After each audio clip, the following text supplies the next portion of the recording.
So, do you like AI? They can be fun, right? But what if I told you that a good portion of these AIs aren't AI at all? I mean, they are AI, but it doesn't stand for artificial intelligence. Rather, it stands for actually Indians.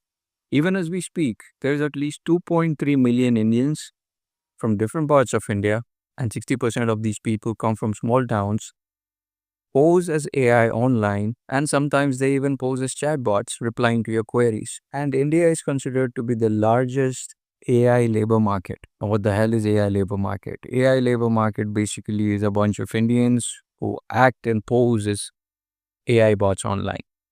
Now, you must be wondering, aren't bots supposed to be cheap? Yeah, they're supposed to be cheap, but there's something even more cheaper than bots, and that is Indian labor. Now, it doesn't make me happy. It's not something to be proud of, but it's the reality that a lot of AI companies prefer Indian manual labor compared to AI bots. You see, running AI ain't cheap. You need data centers, you need processing power, you need cooling systems, and you also need a lot of talented people to pull it off. Now, instead of doing all that, a bunch of people thought, hey, why don't we do this? Instead of actually running an AI, how about we hire a bunch of people from some third world, pay them pennies, and then have them pose as AIs and make a lot of money while this gobble lasts. So do you know how much these AI companies pay our fellow Indians to do these jobs? Per task, they are paid somewhere between 20 to 60 rupees, and some companies pay as low as 8 rupees. Now, because of our lack of self-respect, a lot of people see us as cheap labor. Now, if you want to be a superpower, you don't want your labor to be seen as cheap labor. That defeats the purpose, that defeats the point. But here we are. There are some estimates that say that this whole AI market share would reach $1 trillion by 2030. Now, do you know that Indians are used for flagging content, offensive, dangerous, disturbing content? Per hour, they're paid somewhere between 150 to 500 rupees, depending on how good they are. And there's about 25% rejection rate. 25%. One out of every four tasks is rejected. This is called labor theft.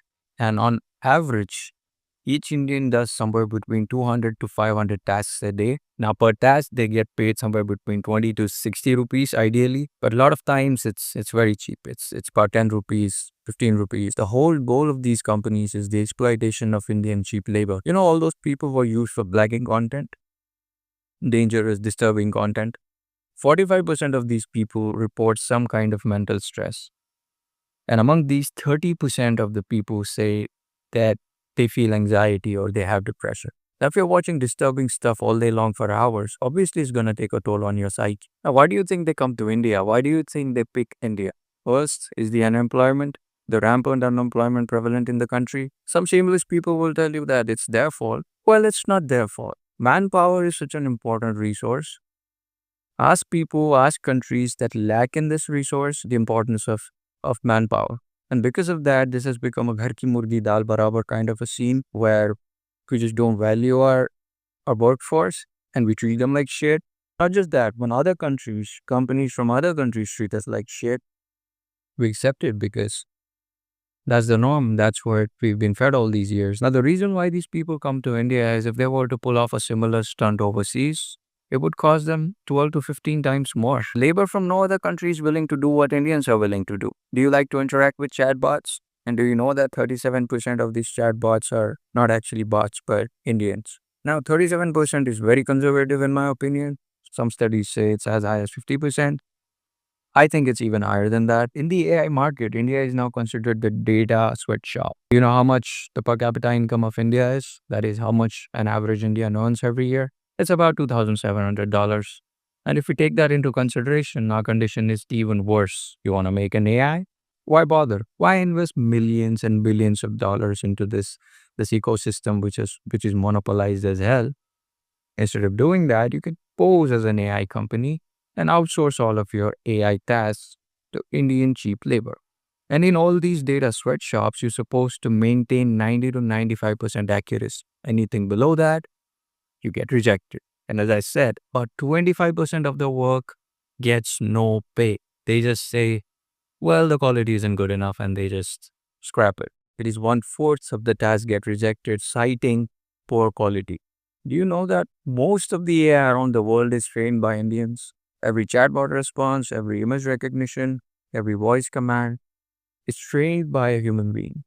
It's not exactly AI. Now, this is another reason why a lot of people have started to hate us, because when they pay for something, when they pay for AI, they're actually paying for that AI. But instead of being AI, it's Indians. Now, you can't exactly blame Indians either for this shift because they don't have a job. And surviving in India is a completely different ball game. You can't, it's not like how it is in the Western countries. Once you're done, you're done. So this is why a lot of Indians move to the dark side. They resort to scamming people. And the ones who can't do that, they pose as AI online. It's kind of a messed up thing for us. Do you know there's this one lie that every AI company tells its investors and its users? You know what it is? It is this blatant lie that AI is fully autonomous. It isn't. No AI as of now is fully autonomous. You need humans to review and flag stuff all the time. You need a lot of humans to review this information. And you must have heard of the AI bubble, right? A lot of people say that it's going to pop soon. But if you look at the AI sector worldwide and the kind of scams these AI companies are trying to pull, it's not too hard to reach to the conclusion that this bubble is soon going to pop off. Now, in these data sweatshops, 94% of the people get no health insurance, no benefits, no overtime pay, none of that. It's so much worse than minimum wage. AI companies have been outsourcing their jobs to India since 2016, 2017. It goes back to those times. So almost a decade.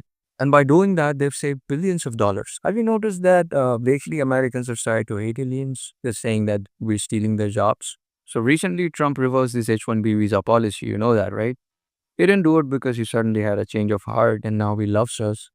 He did it because his investors and his owners and donors actually like cheap labor because they like their profits. American people didn't like that because they were saying that this is our country, so our people should work here, not people who come from other countries. But there are racist connotations to that. And even if there was an Indian who was actually an American citizen who was working in these fields, they'd still complain the same way. Yeah, Indians were turned into these villains because they're stealing jobs.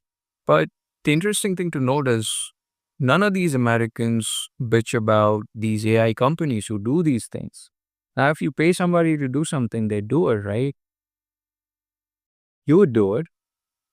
But I don't understand this hypocrisy of looking down upon Indians when they're already in a shitty place to begin with.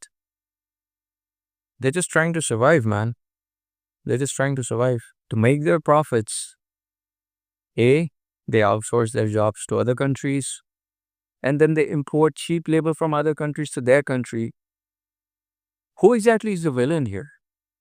Is it the people who are paid to do a job or the people who are actually paying for such jobs? Like Americans need to get their shit together still. So it's not just the Indian people who are at fault here.